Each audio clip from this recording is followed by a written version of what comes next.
तो दोस्तों आज हम बात करने वाले हैं मूवी खुदा हाफिज के बारे में।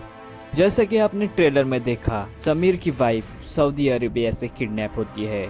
समीर यानी विद्युत वहां जाकर उन्हें ढूंढ रहा होता है। तो चलिए डिटेल में जानते हैं क्या स्टोरी है खुदा हाफिज मूवी की। हम देखते हैं समीर को सऊदी अरेबिया में नुमान में पकड़ा होता है। वहाँ वो आई के मिश्रा यानी इंडियन एम्बेसी के जो आदमी होते हैं उनसे बात कर रहा होता है। तो आई के मिश्रा समीर से कहते हैं कि आखिरकार तुम यहाँ पर क्यों हो, वो मुझे पूरी सच्चाई जाननी है। समीर आई के मिश्रा को अपनी कहानी बताते हैं कि कैसे उसकी शादी नरगिस से हुई होती है, लेकिन 2008 में भारत में आर्थिक मंदी के आने के कारण दोनों की जॉब छूट जाती है। समीर सॉफ्टवेयर इंजीनियर होता है तो नरगिस भी कंप्यूटर एजेंसी में काम करती है, लेकिन 3 महीने तक दोनों को जॉब नहीं मिलती है। इसीलिए वो बाहर देशों में जॉब के लिए ट्राई करते हैं। उनकी मुलाकात एक एजेंट से होती है। वो कहता है कि सऊदी अरेबिया में नुमान में वो दोनों को जॉब दिला सकता है। इसलिए नरगिस और समीर दोनों वहां पर अप्लाई करते हैं। कुछ दिनों में वो एजेंट कहता है कि नरगिस का कंफर्मेशन कॉल आ गया है, इसीलिए नरगिस को वहां पर पहले जाना होगा। समीर इसके लिए राजी नहीं होता है क्योंकि अकेली नरगिस को अलग देश में भेजना उसे मंजूर नहीं होता है, लेकिन नरगिस उससे कहती है कि कुछ दिन में आप भी वहाँ पर आ ही जाएंगे और भी तो लड़कियां मेरे साथ जा रही है। इसीलिए आखिरकार समीर इसके लिए मान जाता है। लेकिन उसी रात नरगिस समीर को कॉल कर कहती है कि वो ठीक नहीं है, ये वो जगह नहीं है, और वो बहुत रो रही होती है। तभी उसका कॉल कट हो जाता है। समीर इससे बहुत ही डर जाता है। वो पुलिस में कंप्लेंट करते हैं। पुलिस उस एजेंट के पास जाते हैं। एजेंट का कहना होता है कि नरगिस उस जगह पर पहुंची ही नहीं जिस जगह से उसे पिकअप करने वाले थे। समीर उस एजेंट से उस कंपनी का नंबर और एड्रेस लेता है। समीर सऊदी अरेबिया के लिए निकल जाता है। हम देखते हैं कि समीर 14 मार्च को वहां पहुंचता है।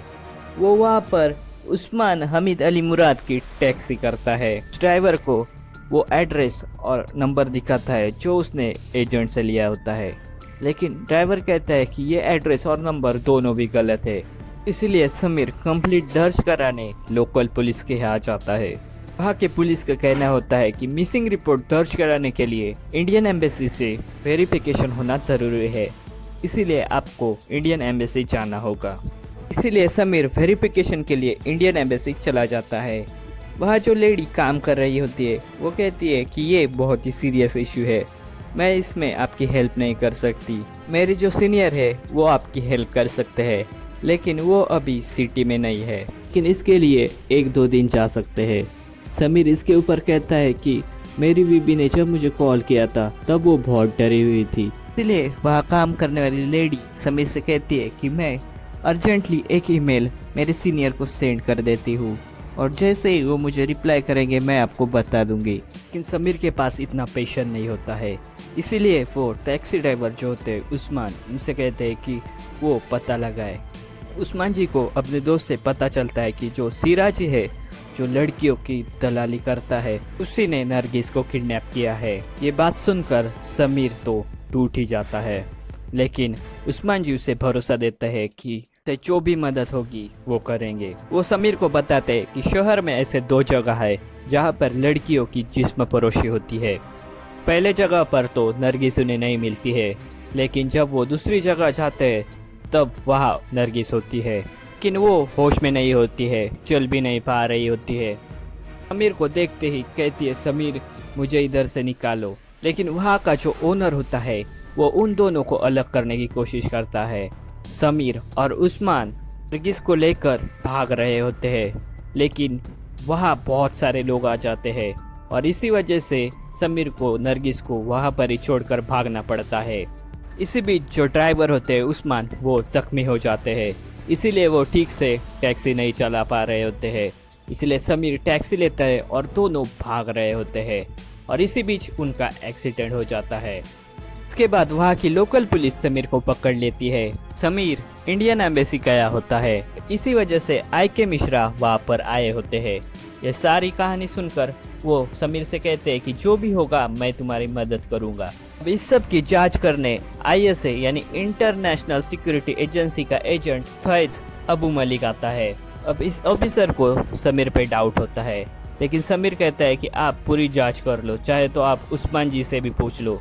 लेकिन इसके ऊपर फैज अबू मलिक कहता है कि वो ड्राइवर तो अभी बेहोश है। और जिस बिल्डिंग के बारे में समीर कह रहा होता है कि वहाँ पर लड़कियाँ हैं, वहाँ पर तो लड़कियाँ सिलाई करती है। लेकिन उसी वक्त वहाँ पर एक आदमी आता है और वो तस्वीरें दिखाता है, जिससे साबित होता है कि वहाँ पर लड़कियाँ भी थी और समीर की फाइट भी हुई होती है। इसीलिए फैज अबू मलिक समीर पे ट्रस्ट करने लगता है। फैज अबू मलिक ये सारी बातें उनके कमांडर को बताता है। जो कमांडर होते हैं वो समीर से कहते हैं कि डरो मत, हम तुम्हारे बीबी को ढूंढ लेंगे। और वो फैज अबू मलिक के साथ तमीना हदी नामी की और एक ऑफिसर भेज देते हैं। आगे हम देखते हैं कि फैज और तमीना इस पर इन्वेस्टिगेशन करती है। तब उन्हें पता चलता है कि जब नरगिस एयरपोर्ट पर आई थी तब उसे लेने कोई वहाँ पर आया था। जब वो एयरपोर्ट के सीसीटीवी कैमरा चेक करते हैं तब उन्हें वहाँ एक आदमी दिखाई देता है, लेकिन वो कैमराज में ठीक तरह से दिखाई नहीं दे रहा होता है। जो वैन होती है वो दिखाई देती है। जब वो वैन की डिटेल निकालते हैं तब उन्हें पता चलता है कि वो वैन फिल्म मॉडलिंग एजेंसी ने उस रात रेंट पर ली थी। और जो फिल्म मॉडलिंग एजेंसी का कोऑर्डिनेटर होता है उसकी फोटो भी सीसीटीवी से काफ़ी हद तक मैच कर रही होती है। लेकिन इतने एविडेंस काफ़ी नहीं होते हैं उसे अरेस्ट करने के लिए। उसी दिन रेजिनी को कोई कॉल कर बताता है कि तुम्हारे खिलाफ कंप्लेंट हुई है और तुम्हें उस लड़की को मारना चाहिए, नहीं तो तुम और तुम्हारा बॉस दोनों फंस जाएंगे। इसीलिए रेजिनी अपने आदमियों से कहता है कि जो इंडियन लड़की है या नरगिस उसे मार दो। पुलिस को एक जगह एक जली हुई लाश मिलती है और उस लाश के पास उन्हें नरगिस के पासपोर्ट और काफ़ी सारी चीज़ें मिलती है, जिससे ऐसा ही लग रहा होता है कि वो नरगिस ही है। लाश बहुत बुरी तरह से जली हुई होती है, इसीलिए उस लाश का चेहरा पहचानना मुश्किल होता है। अब ये सारी चीज़ें देखकर समीर बहुत ही मायूस हो जाता है। वो तो जैसे टूट ही जाता है। चीज़ों से सबको लगता है कि वो नरगिस ही है, इसीलिए समीर उस लाश को दफना कर इंडिया के लिए वापस निकल जाता है। लेकिन जब तमीना पोस्टमार्टम रिपोर्ट देखती है तब उसे पता चलता है कि वो लाश नरगिस की नहीं थी, किसी ने उन्हें गुमराह किया था ताकि समीर इंडिया वापस चला जाए और केस बंद हो जाए। लेकिन समीर इंडिया वापस चले जाने के बजाय वहाँ से भाग जाता है, क्योंकि उसे रेजिनी को मारना होता है। और वो पहुँचता है जो उस्मान ड्राइवर होते हैं उनके पास से वो गन लेता है और वो दोनों रेजिनी जहाँ रहता है यानी शरीमल शेख वहाँ जाने वाले होते हैं। लेकिन देखते हैं कि उस्मान के घर तमीना और फैज अबू मलिक पहुंच जाते हैं। इसीलिए समीर फैसला लेता है कि इससे आगे वो अकेला ही जाएगा। हम देखते हैं कि समीर एक फेक प्रोफाइल तैयार करता है, जिससे रेजिनी को लगे कि एक मॉडल है जो इससे मिलना चाहती है ताकि उसका करियर हो सके। तो वही हम देखते हैं कि तमीना उस्मान को बता देती है कि नरगिस अभी भी जिंदा है। उस्मान बता देता है कि समीर रेजिनी को मारने गया है। समीर वहाँ पर पहुँच जाता है जहाँ पर रेजिनी रहता है यानी शर्मल शेख। वहाँ वो बुर्का पहन कर जाता है। जब रेजिनी के घर पहुँचता है तब वो उसके ऊपर गन तान देता है, लेकिन हम देखते हैं कि रेजिनी भी कम नहीं होता है। रेजिनी समीर को बहुत मारता है, लेकिन समीर एक बहुत ही भारी भरकम चीज़ उसके सर पर मार देता है, जिससे कि रेजिनी बेहोश हो जाता है। अब समीर रेजिनी को एक कुर्सी से बांध देता है और उसे वो नरगिस की फ़ोटो दिखाता है कि इसी की वजह से तुम आज मर रहे हो। इसके ऊपर रेजिनी कहता है आई नो, लेकिन ये जिंदा है, जो कि अब पार्किंग लॉट में है। उसी वक्त वहाँ पर तमीना, उस्मान और फैज अबू मलिक भी पहुँच जाते हैं। वो समीर से कहते हैं कि नरगिस अभी भी जिंदा है। उस्मान समीर से कहता है कि भाई प्लीज़ इनकी बात एक बार सुन लो। तमीना कहते हैं कि नरगिस अभी भी जिंदा है। फैज अबू मलिक समीर से कहता है कि प्लीज़ केस अभी सॉल्व होने ही वाली है, तुम गन मुझे दे दो। और गन लेकर वो रेजिनी की तरफ बढ़ता है। रेजिनी ये देखकर कहता है कि थैंक्स फैज, तुम आ गए, वरना ये तो मुझे मार ही देता। देखते हैं कि तभी तमीना अपनी गन निकालने ही वाली होती है, उससे पहले ही फैज उसके ऊपर गोली चला देता है।